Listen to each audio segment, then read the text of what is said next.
mulai acara pada sharing session pada siang hari. Selamat siang dan salam sejahtera bagi kita semua. Yang terhormat Ibu Kepala Biro Organisasi dan Sumber Daya Manusia. Kami ucapkan selamat datang dalam sharing session. Puji syukur kita panjatkan karena berkatnya kita masih bisa berkumpul untuk bersama-sama hadir dalam sharing session di siang hari ini. Izinkan saya, Maifana, untuk memandu sharing session dengan tema evaluasi kinerja 2023 dan rencana kerja 2024 di lingkungan BOSDM BRIN pada siang hari ini. Adapun susunan acara hari ini adalah pembukaan, dilanjutkan dengan pemaparan evaluasi kinerja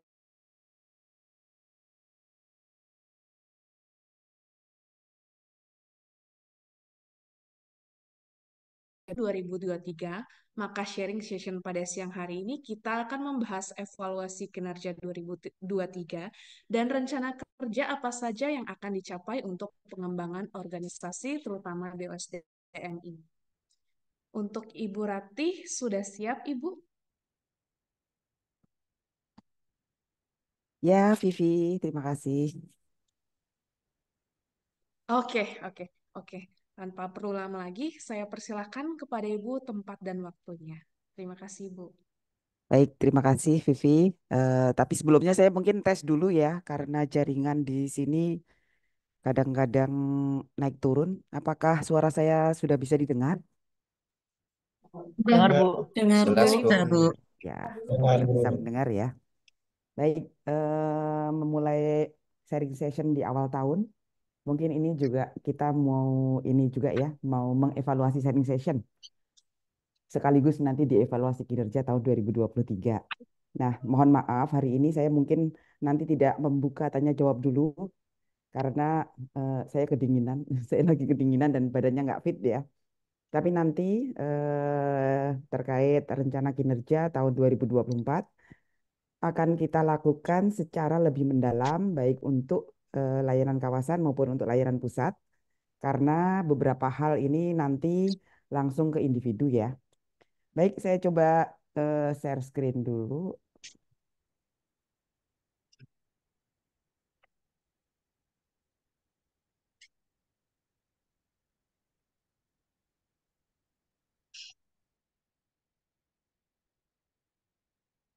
Selamat siang, Assalamualaikum warahmatullahi wabarakatuh. Semoga teman-teman dalam keadaan sehat walafiat ya, sehingga bisa mengikuti sharing session pertama untuk tahun 2024 ya. Aduh, ini kenapa tahun 2023 ya? Kayaknya saya belum juga. Oh ya bener ding, evaluasi kinerja 2023 ya.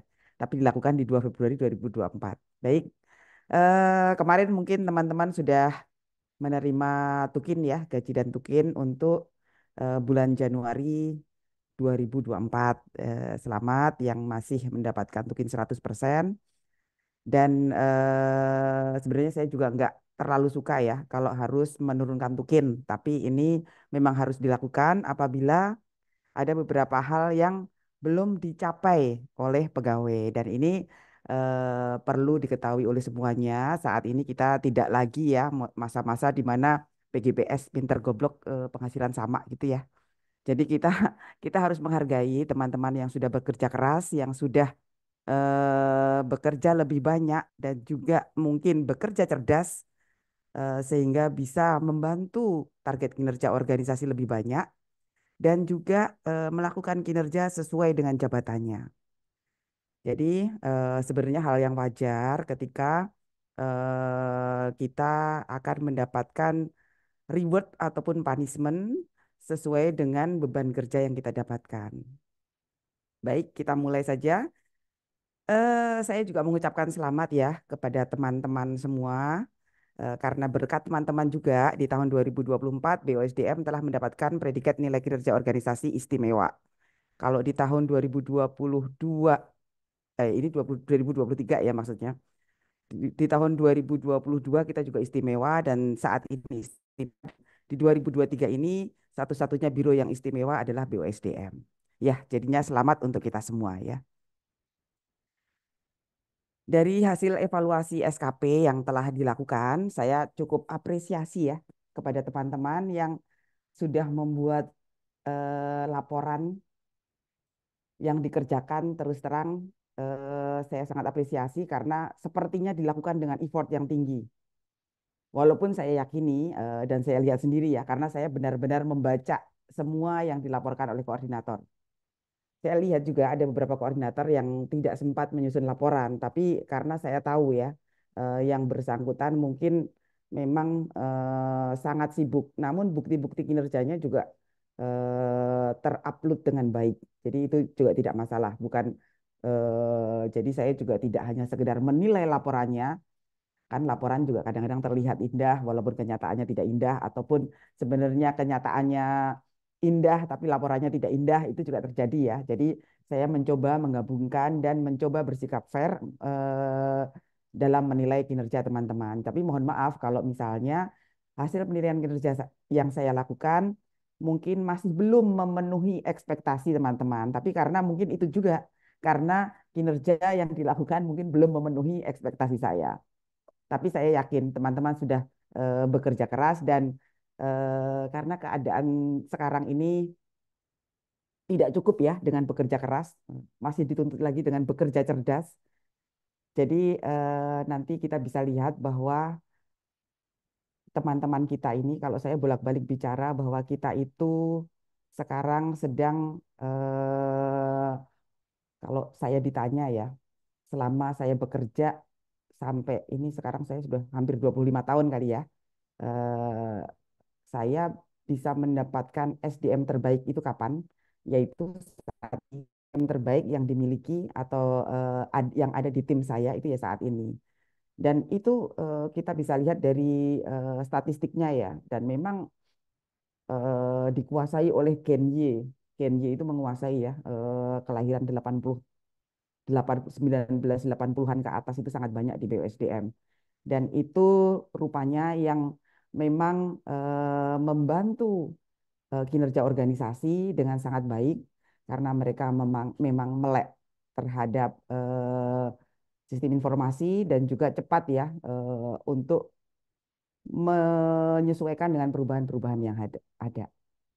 Nah, dari evaluasi SKP, jadi saya tidak hanya membaca SKP-nya teman-teman koordinator, saya juga membaca SKP pegawai. Walaupun tidak satu-satu, tapi saya random melakukan.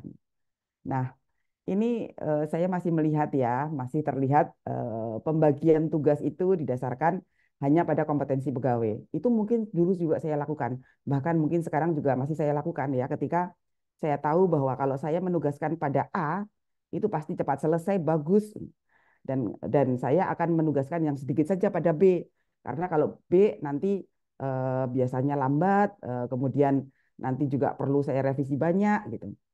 Padahal B itu jabatannya lebih tinggi dari A.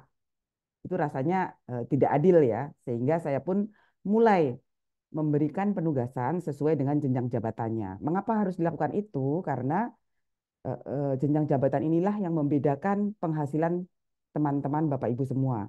Jenjang jabatan ini membedakan penghasilan bahwa kalau ahli utama itu lebih tinggi dari ahli madya lebih tinggi dari ahli muda, dan ahli muda itu sama dengan penyelia. Jadi itu yang menjadi dorongan buat saya untuk memberikan target kinerja sesuai dengan jabatannya. Nah, semoga di tahun 2024 ini teman-teman juga sudah mulai melihat bahwa target kinerja harus jabatan, tidak hanya pada melihat pada kompetensi. Ketika misalnya ya, saya melihat ada SKP ahli muda, tapi sama sekali tidak ada kegiatan analisis. Jadi kegiatannya itu hanya verifikasi, input data, upload apa, upload ini gitu ya. Jadi itu sebenarnya belum memenuhi tugas jabatannya. Jadi walaupun terkesan nilainya itu baik, tapi sebenarnya masih jauh dari tugas jabatannya.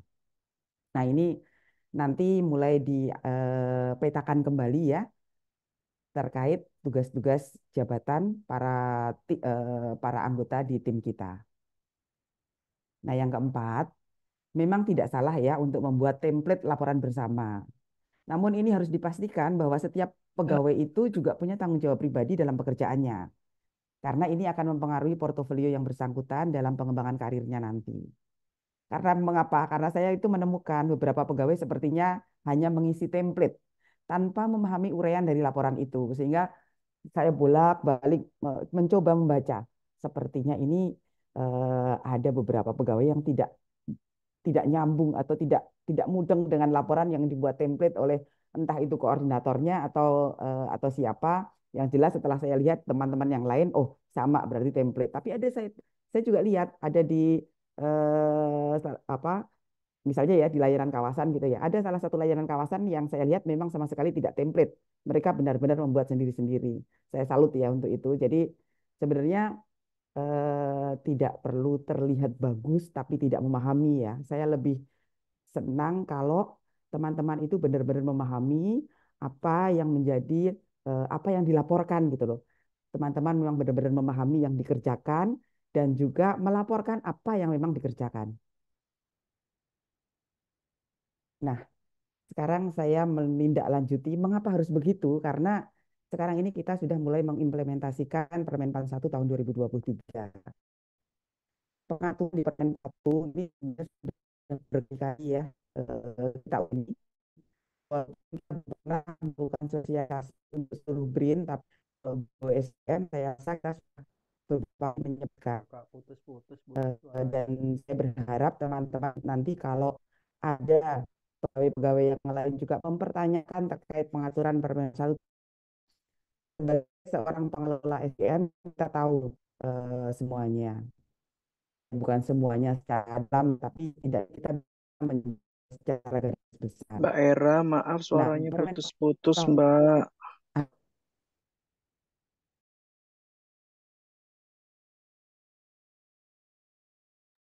Apa di aku ya? Mas Yoko suaranya jelas banget. Oh, Mental ya, Mbak. Enggak Oh di iya, mental Mbak Era. Mbaknya mungkin. putus-putus. Baik. Yang di Tamrin mungkin ini banyak yang live nih. Baik, makasih. Kan karena memang hanya ada di BRIN. Kali.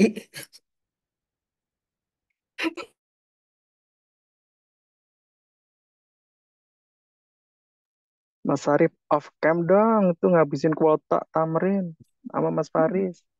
Mereka mah lagi di Serpong. Oh, Tethering loh iki loh Sudah, Mas Yoko. saya Maaf matikan Bapak ya Ibu videonya. sepertinya iya.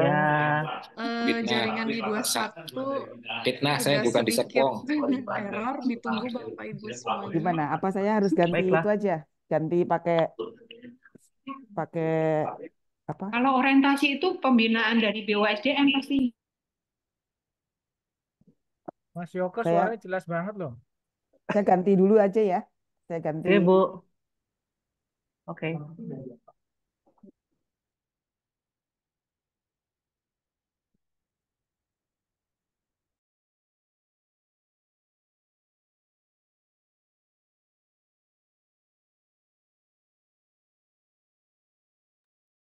Mas Faris lagi di Serpong, Mas. Di surat Mas tugas. Arif yang di Serpong. Bercanda, itu bercanda kalau di Serpong. Tadinya piye iki bercanda. Perasaan tadi lihat di lantai 21, Mas Faris. Jadi bukti Iya, surat Bu. tugas, Lagi laporan. minggir sebentar ini. Nanti saya. Lagi turun lantai.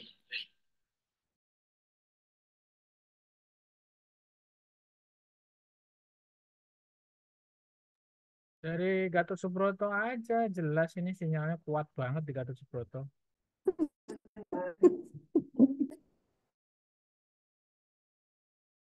Ya Bu Ani ya, kan sini jelas banget loh dari sini. Aniknya banyak, Pak. Oh iya maaf, maksudnya Bu Ani Farida, SH.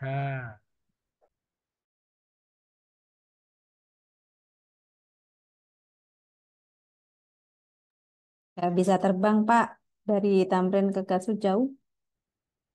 Jangan terbang, pakai busway. Kak, kalau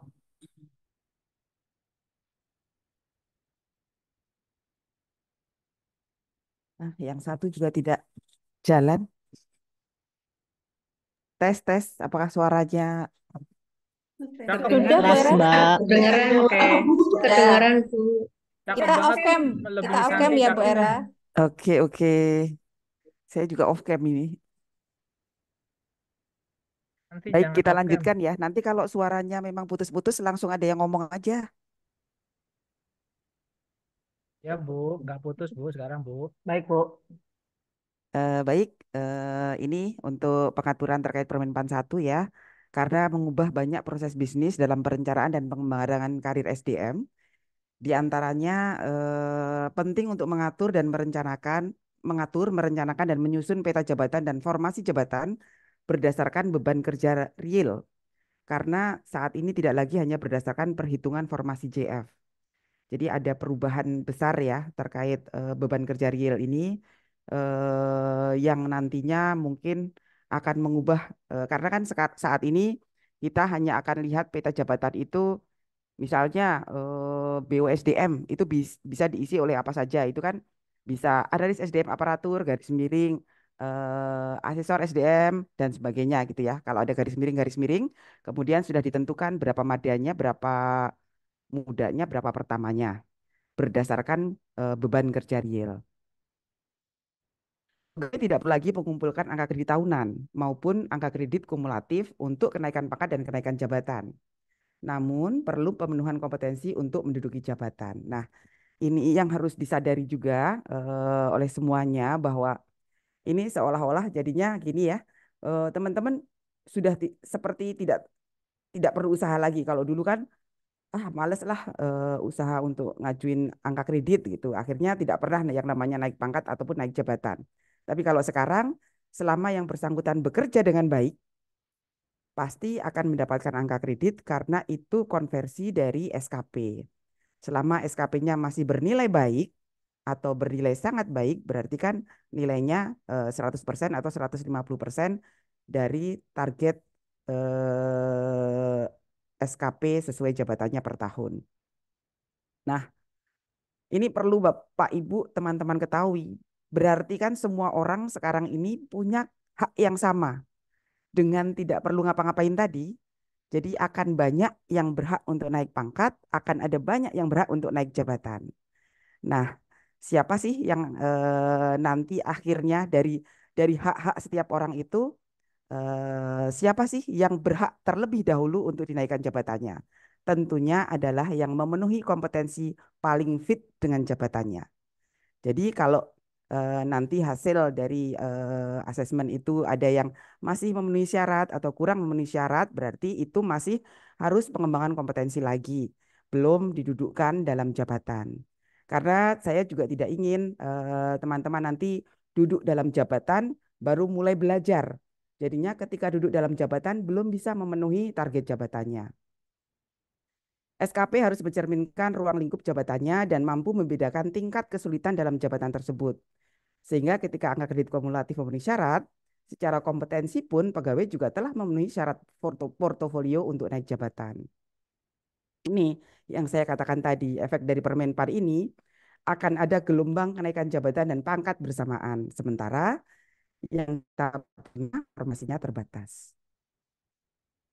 Ini saya coba simulasi ya.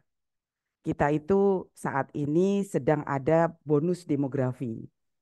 Teman-teman Gen Y itu begitu banyaknya. Namun kita juga mengalami disrupsi teknologi di mana banyak pekerjaan kita yang sudah terbantu dengan adanya perkembangan teknologi sehingga membutuhkan orang itu lebih sedikit. Yang bisa kita lihat salah satunya yang sangat kentara itu saat ini adalah dengan adanya SI-ASN. Dengan adanya SI-ASN saat ini mungkin SI-ASN masih awal-awal ya, sehingga kita masih butuh effort untuk upload dokumen dan sebagainya. Tapi nanti ketika data-data kita itu semuanya sudah ada di SI-ASN, berarti kita itu terdistorsi lagi. Kebutuhan orangnya itu terdistorsi lagi karena nanti mungkin untuk kenaikan pangkat, kenaikan jabatan bisa jadi otomatis. Karena datanya sudah ada ya. Atau dari ketika kita cuman verifikasi, sinkronisasi udah semuanya jadi, tinggal tanda tangan SK. Jadi kita harus beralih jadinya beban kerjanya itu kita harus mengubah beban kerja kita. Nah, ini saya hanya simulasi ya untuk pengembangan karir ke depan kita itu akan seperti apa. Kita contohnya ya, sebenarnya kalau formasi ini saya coba-coba aja. Kita ini bukan real ya. Tapi kalau existing ini realnya yang ada di BSDM. Jadi kita itu punya ahli madya ada 19 yang mungkin ada 5 orang nanti yang akan pensiun tahun ini ya. Formasinya ibaratnya itu formasinya 25. Kalau ahli madya itu kan pensiunnya 60 ya. Berarti kalau 25 dikurangi 19 itu ada 6. Ada 6 lowongan untuk tahun ini. Nah, di sini ahli muda 3D, ini ahli muda 3D yang sudah 3D itu umurnya dari umur 35 sampai 57. Sementara yang ahli madya tadi dari umur 39 sampai umur 59. Teman-teman bisa lihat ya, yang umur 39 ini berarti menuju 60 tahun masih ada 21 tahun lagi untuk menduduki ahli madya. Mungkin di sini usianya variatif ya, dari 19 orang ini usianya variatif. Tapi rata-rata itu kelahirannya sudah 80 ke atas. 80 sampai 84 ya. Berarti kan memang masih 18, 19, 21 tahun lagi. Ini hanya 5 orang mungkin yang akan pensiun tahun ini. Jadi teman-teman bisa melihat ya demografinya seperti apa. Sementara yang ahli muda ini umur 35 sampai 57 tahun. Mungkin yang umurnya 57 tahun mungkin sudah akan pada pensiun atau malah mungkin akan naik jabatan juga. Itu mungkin hanya akan ada sisa waktu 2 tahun nanti ketika menduduki ahli madya. Tapi misalnya nih ya 35 tahun ahli muda, formasi yang akan tersedia di sini dikurangi yang existing. Existingnya itu harus diperhitungkan ya. Yang umurnya masih muda-muda ini kan masih lama. Berarti kosongnya itu pun masih lama. Begitu juga ini. Sementara ini kalau dilihat dari sisi apa formasi ya, formasinya 50. Sementara ini sebenarnya lebih jumlah existingnya itu lebih daripada formasi.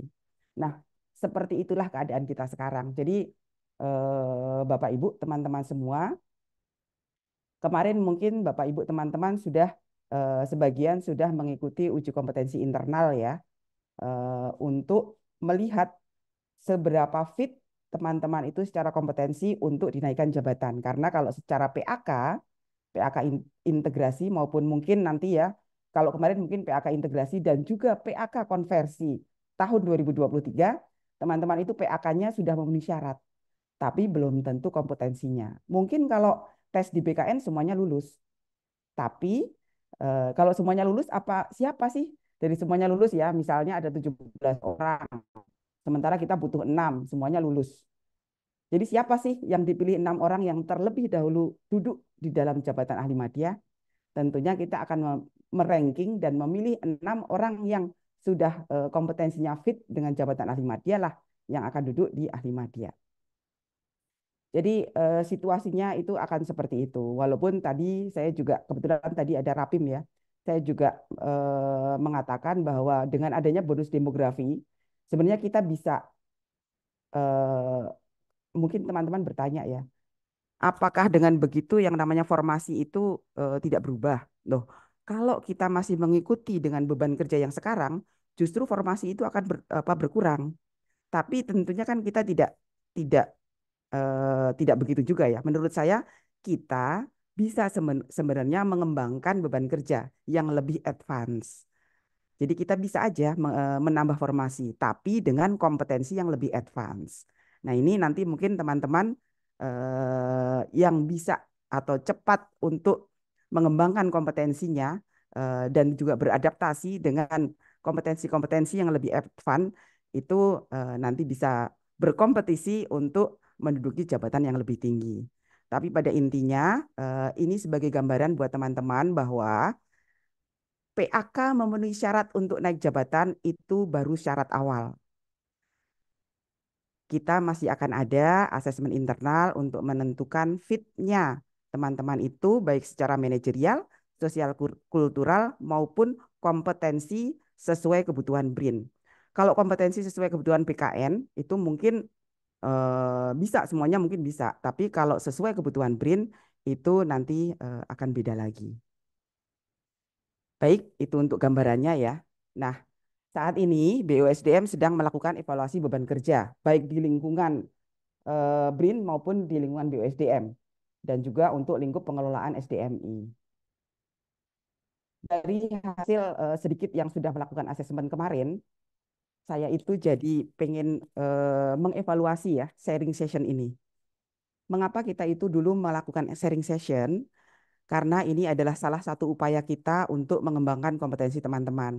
Kita bisa belajar dari pengalaman atau pengetahuan yang sudah dimiliki oleh teman-teman kita yang lain. Dengan mengikuti sharing session, setidaknya ada pengetahuan yang bisa kita dapatkan. Tapi ternyata dari hasil asesmen kemarin ya, walaupun belum banyak nih, belum banyak yang mendapatkan kompetensi itu dari sharing session. Atau mungkin teman-teman ikut, tapi disambi-sambi dengan pekerjaan yang lain. Akhirnya ya sekedar absen. Padahal saya nggak butuh absensi, kita juga nggak meriksa ya siapa yang absen atau tidak. Karena kebutuhan pengembangan kompetensi itu adalah kebutuhan pribadi dan juga organisasi. Untuk kebutuhan organisasi, itulah mengapa alasannya saya mengadakan sharing session. Karena saya butuh teman-teman itu memahami ketika saya menugaskan teman-teman untuk melaksanakan tugas atau melaksanakan kinerja, tugas atau kinerja, itu teman-teman sudah mampu. Tapi ternyata ketika kita kemarin mulai akses ya, ternyata teman-teman banyak yang hanya menguasai beberapa kompetensi saja, tetap di situ-situ saja, tidak berusaha untuk metrik, tidak berusaha untuk mungkin mungkin masih belum punya kesempatan juga untuk melakukan metrik, masih belum punya kesempatan juga untuk mempelajari hal-hal lain terkait pengelolaan SDM.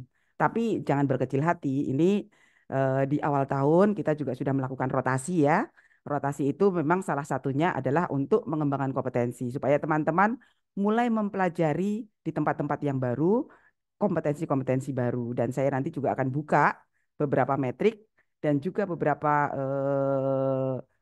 target pengembangan kompetensi bentuknya mentoring yang menjadi kewajiban teman-teman yang mungkin sudah memenuhi persyaratan angka kredit tapi belum memenuhi persyaratan kompetensi.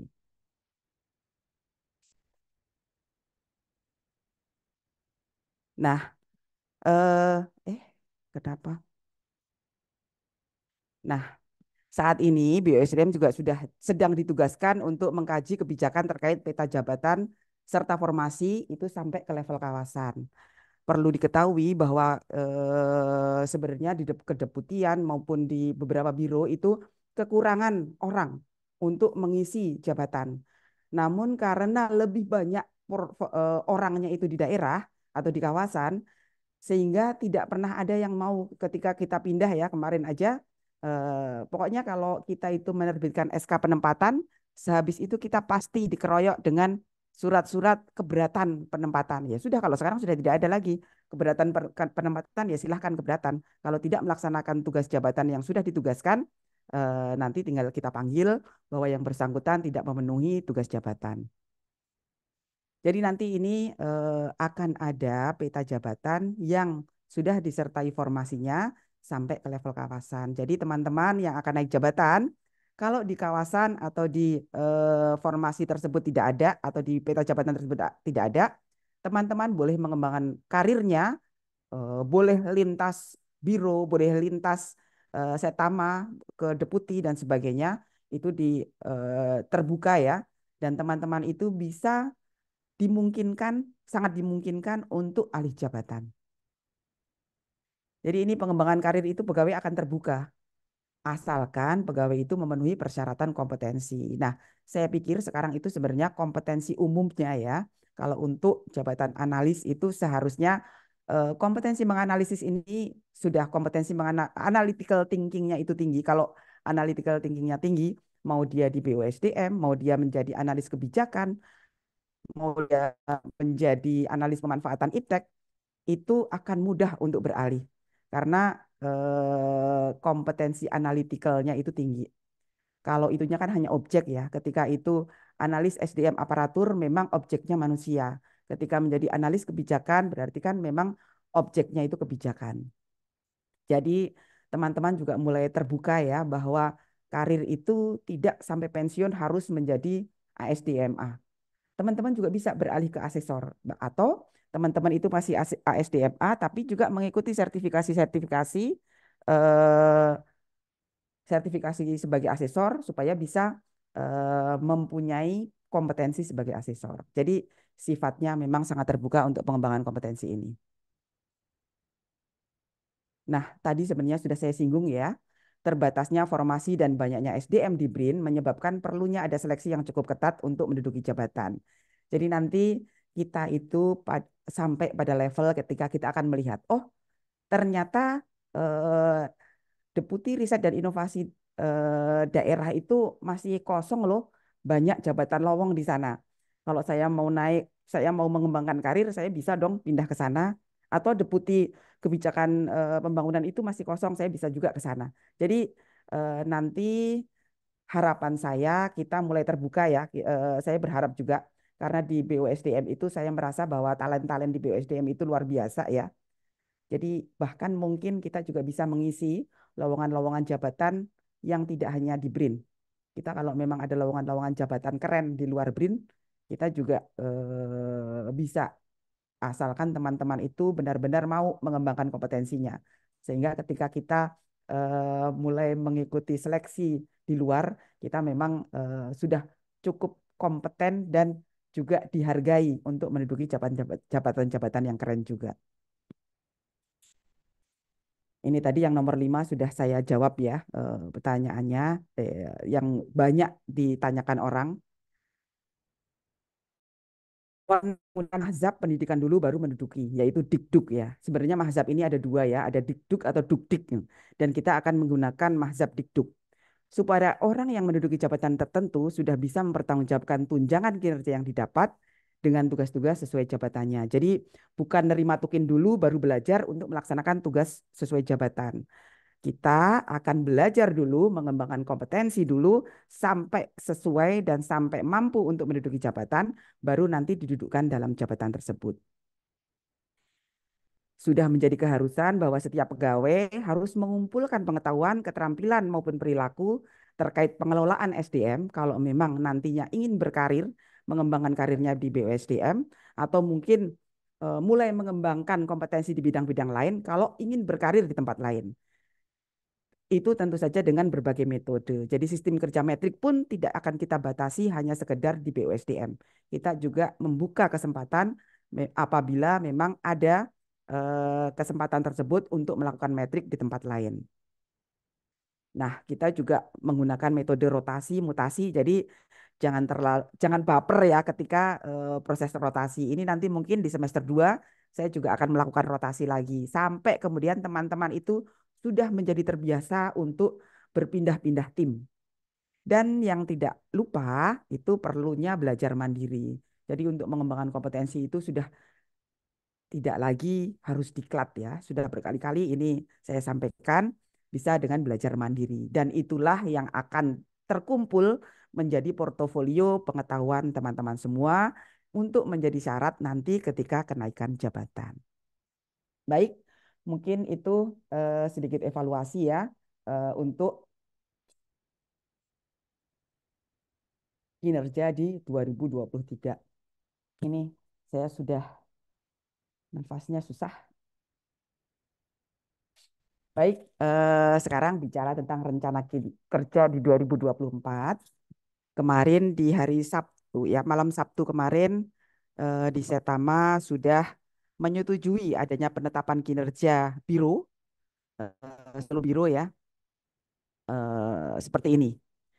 Jadi seluruh biro sudah mendapatkan target kinerja. Jadi kalau di BUSDM itu target kinerjanya ada indeks NSPK. Sebenarnya indeks NSPK dan indeks sistem merit ini bisa digabung ya. Tapi karena mempunyai target yang berbeda, nah ini mungkin nanti yang indeks NSPK itu kemarin kita belum tahu baseline di tahun 2022 kemarin nilai kita berapa sehingga belum bisa dijadikan target. Jadi ini 80-nya ini sebenarnya masih tentatif ya. Nanti mungkin dari teman-teman tim NSPK nanti Mbak Mbak Ani mungkin ya bisa menginformasikan apakah memang ini harus dinaikkan gitu targetnya.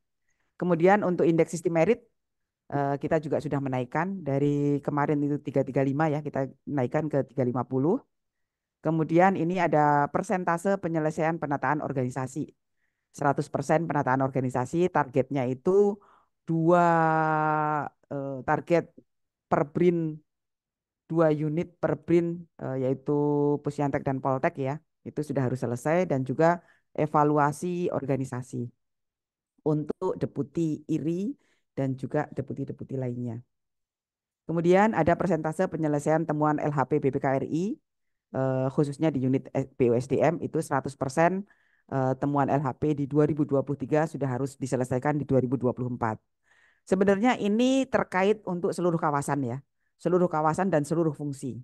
Karena ada yang mungkin KGB-nya yang salah, atau SK pangkatnya yang salah, atau ada SK jabatannya yang salah, atau ada SK tubel yang tidak ada, dan sebagainya. Jadi semuanya terkait ya, terkait persentase penyelesaian temuan LHP BPK ini.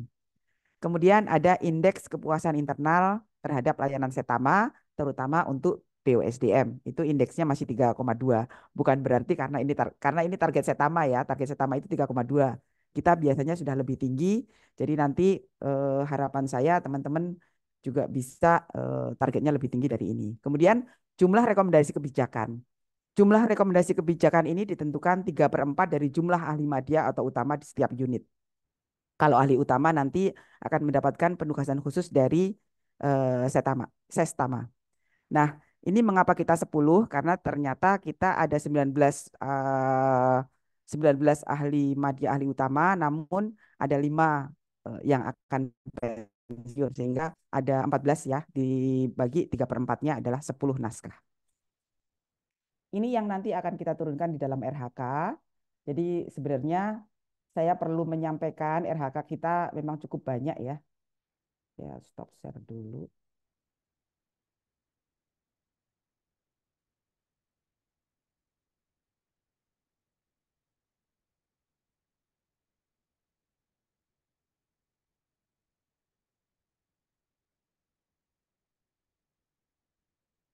Nah, terkait RHK, kalau untuk LKSDM sebenarnya tidak ada perubahan lagi.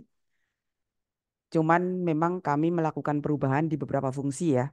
Fungsi mutasi umum ini namanya sekarang mutasi dan kesejahteraan.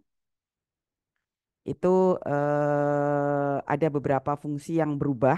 Jadi kalau dulu hanya terkait kenaikan pangkat, mutasi antar instansi, kemudian proses administrasi penugasan luar BRIN.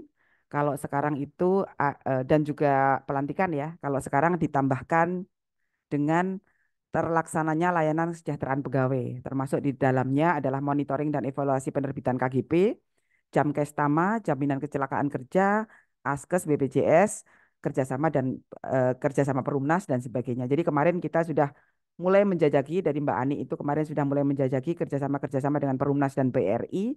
Nanti di tahun 2024 ini kerjasama ini sudah dalam bentuk yang konkret.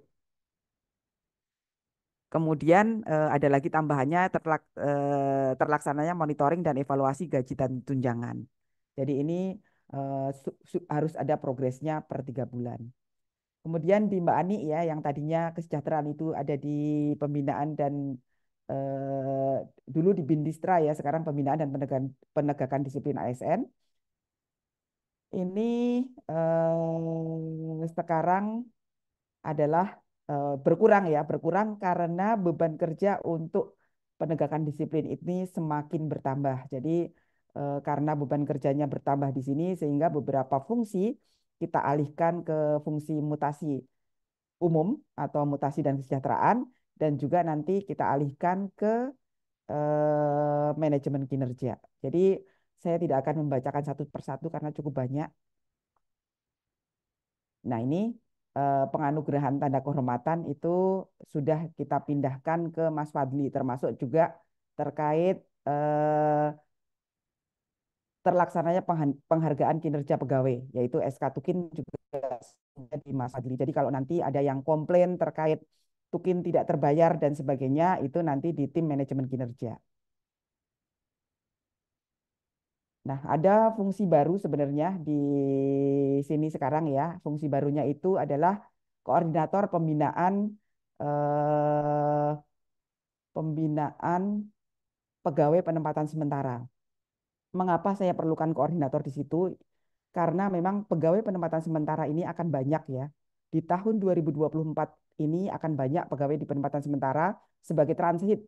Transit untuk pegawai aktif kembali yang belum mendapatkan penempatan, transit pegawai yang dikembalikan dari satker lama, transit pegawai yang tidak sesuai peta jabatannya, supaya bisa alih jabatan dan kita pindahkan ke unit yang sesuai dan sebagainya. Termasuk di dalamnya adalah pegawai-pegawai bermasalah, baik itu dalam hal kesehatan mental ataupun bermasalah dalam hal kinerja. Jadi nanti ada Bu Yanti ya di sini yang mungkin akan banyak menerima keluhan dari pegawai-pegawai penempatan sementara.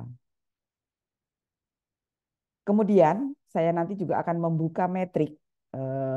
Beberapa konsep di sini adalah penting bagi teman-teman yang akan memerlukan portofolio ya, rekam jejak teman-teman di dalam menyusun konsep, melakukan analisis, melakukan evaluasi, di mana ini sangat diperlukan ketika nanti untuk uji kompetensi.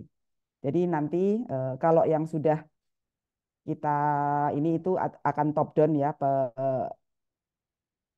penugasannya, tapi yang warnanya hijau ini akan terbuka untuk bisa diikuti oleh teman-teman yang akan metrik. Tapi memang nanti ada syarat dan ketentuan sendiri. Nah, teman-teman pun bisa melakukan atau mengajukan inisiatif mandiri untuk rekomendasi-rekomendasi kebijakan ini. Namun, inisiatif mandiri ini harus perlu kita validasi karena apa yang menjadi inisiatif mandiri itu harus punya kontribusi untuk organisasi. Bukan sekedar inisiatif mandiri pengen membuat apa, tapi tidak ada manfaatnya untuk organisasi. Jadi kita butuh yang ada manfaatnya untuk organisasi. Namun dari sini saja kita itu sudah punya banyak ya yang eh, yang cukup banyak gitu loh yang bisa dibuat oleh teman-teman. Nah, ini teman-teman perlu tak selama ini memang yang paling produktif untuk penyusunan pedoman itu ada di tim pengembangan SDM karena memang cukup luar biasa ya kecepatan mereka di dalam menyusun kebijakan-kebijakan.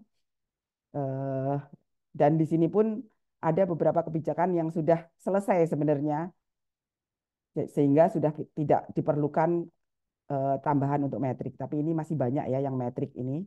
Jadi nanti bisa kita tawarkan ini dan teman-teman yang berminat dan memenuhi syarat tertentu bisa mengikuti metrik kerja ini.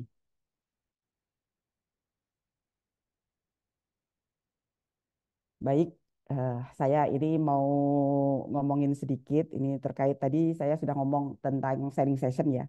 Sharing session yang ternyata mungkin ya ada satu dua yang saya juga melihat bahwa ada sharing session yang memang dimanfaatkan oleh teman-teman dan memang memberi insight buat teman-teman, tapi ada juga ya namanya pengembangan kompetensi itu memang yang berhasil berapa persen itu memang cukup sedikit ya keberhasilan pengembangan kompetensi apalagi dilakukan dengan jarak jauh gitu.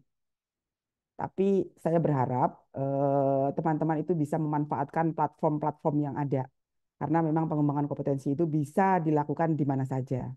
Nah, ini saya cuma mengingatkan bahwa saat ini kita itu sudah diatur dengan Undang-Undang Nomor 20 Tahun 2023. Tidak lagi ngomongin yang masalah kewajiban 20 JP pengembangan kompetensi itu sudah tidak diatur. Pengembangan kompetensi itu adalah menjadi kebutuhan individu. Makanya itu sudah masuk di dalam penilaian perilaku berakhlak.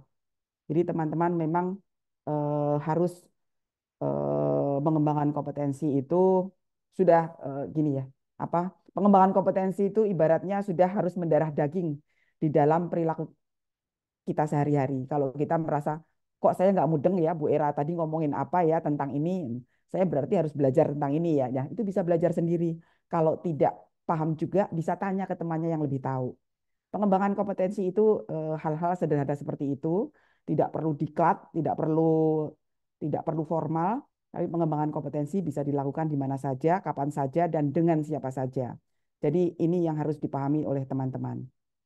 Nah, sekarang ada dua hal yang perlu saya omongin lagi terkait penugasan mentoring dan juga tadi ya nanti penugasan metrik. Kalau penugasan metrik tadi sudah saya singgung di depan ada beberapa topik ya yang bisa dilakukan metrik. Ini kita bicara tentang penugasan mentoring. Jadi nanti teman-teman kalau yang sudah mengikuti asesmen internal, bagi teman-teman yang memang sudah memenuhi syarat, mungkin kami bisa langsung angkat dalam jabatan apabila formasinya ada. Tapi yang masih memenuhi syarat, atau kalau masih memenuhi syarat itu belum terlalu fit gitu ya, masih ada beberapa kompetensi yang belum terpenuhi. Sehingga nanti kami akan menugaskan mentoring. Ini bersifat individu, jadi bukan kelompok gitu ya. Ini fungsinya untuk pemenuhan gap kompetensi dari hasil assessment atau kebutuhan organisasi. Nah, mentoring ini juga tidak semata-mata yang sudah mengikuti uji kompetensi. Tapi kalau misalnya saya pengen, misalnya kemarin saya coba diskusi, ini kayaknya teman-teman SIK ini perlu mentoring nih. Karena ke depan SIK itu karena teman-teman SIK kebetulan juga mau pada alih jabatan ke ASDMA, tentu selain data, teman-teman juga perlu memahami terkait pengelolaan SDM supaya teman-teman paham ketika mengevaluasi data, oh metadatanya itu ternyata nggak kayak gini, harusnya seperti ini. Nah, kayak gitu teman-teman memang selama ini selalu konfirmasi ya ke fungsi-fungsi yang lain. Tapi setidaknya teman-teman secara garis besar juga harus memahami terkait pengelolaan SDM ini. Contohnya kalau tadi saya bicara SIK, nanti mungkin saya bisa menugaskan teman-teman di SIK itu untuk melakukan mentoring terkait beberapa kompetensi. Kemudian tugas mentoring ini juga mempunyai batas waktu tertentu. Bisa 3 bulan, bisa 6 bulan, bisa juga 1 tahun gitu ya. Nah, sebagai menti atau yang ditugaskan untuk mengikuti mentoring, ini harus aktif belajar mandiri dari berbagai literatur ataupun media yang lain, serta wajib berinisiatif untuk melaporkan progres sesuai ICP atau kalau punya ICP ya pengen bikin apa gitu atau punya target kompetensi yang dituju, pengen tahu tentang pensiun misalnya. Berarti kan saya nanti akan menentukan siapa mentornya, dan ada tim pengembangan ya nanti akan menentukan siapa mentornya, apakah mentornya juga mempunyai waktu untuk melakukan mentoring dan sebagainya. Kemudian kalau sudah dirasa waktunya sudah sesuai batas waktu, nanti akan dilakukan penilaian. Dan penilaian ini, pemenuhan kompetensi ini akan diberikan oleh mentor. Nanti dari tim pengembangan akan mengeluarkan sertifikat bahwa telah terpenuhi kompetensi tertentu dari menti ini. Jadi contoh nih ya, contoh kemarin misalnya ada pegawai hasil asesmennya itu masih membutuhkan tambahan portofolio. Jadi nanti yang bersangkutan mengajukan mentoring untuk satu kompetensi sesuai peminatan. Bisa sesuai peminatan, tapi bisa juga kalau nanti dari hasil validasi tim pengembangan, waduh kalau peminatan itu tidak akan meningkatkan kompetensi, itu masih untuk kompetensi ahli pertama, padahal kamu mau naik ahli muda, jadi perlu mentoring untuk kompetensi-kompetensi yang lebih tinggi. Nah itu nanti akan divalidasi ya. Kemudian menentukan waktu capaian, validasi dari tim pengembangan, dan menentukan mentor. Jadi nanti akan ada form mentoring, ada proses mentoring, dan juga asesmen oleh mentor.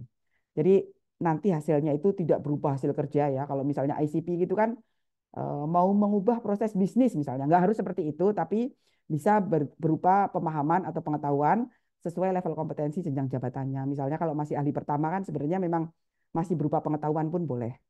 Jadi kita tidak akan membatasi karena itu akan sesuai dengan level kompetensinya. Nah, ini untuk kategori penugasan metrik. Ini akan saya wajibkan bagi pejabat fungsional apabila beban kerja jabatan di fungsi tersebut kurang. Jadi kami nanti akan melihat petanya ya ketika teman-teman sudah menyusun RHK dan sudah cascading ke setiap pegawai. Kemudian wajib bagi pejabat fungsional yang akan naik jenjang untuk pemenuhan portofolio. Kalau memang enggak saya mau di sini aja, saya nggak mau pemenuhan portofolio, ya udah nggak masalah, itu pilihan ya. Dan dapat bersifat inisiatif mandiri untuk pengembangan karir. Misalnya masih pertama ya, tapi dirasakan memang yang bersangkutan itu cukup sebagai talent yang luar biasa dan kayaknya bisa ditantang nih pada kompetensi-kompetensi yang lebih tinggi, itu juga kami persilahkan. Kemudian ada lagi penugasan khusus yang bersifat urgensi ya atau top down. Kayak kemarin saya di akhir tahun menugaskan Mas Fadli untuk melit tim evaluasi layanan kawasan ya dengan melibatkan tim organisasi, tim tata laksana, tim perencanaan dan pengadaan maupun tim manajemen kinerja untuk menyusun evaluasi beban kerja. Kayak gitu bisa juga. Jadi kategori penugasan metrik ini ada bermacam-macam, tapi pada intinya teman-teman dapat yang saya dorong nanti ya, dapat berinisiatif mandiri untuk mengembangkan karir.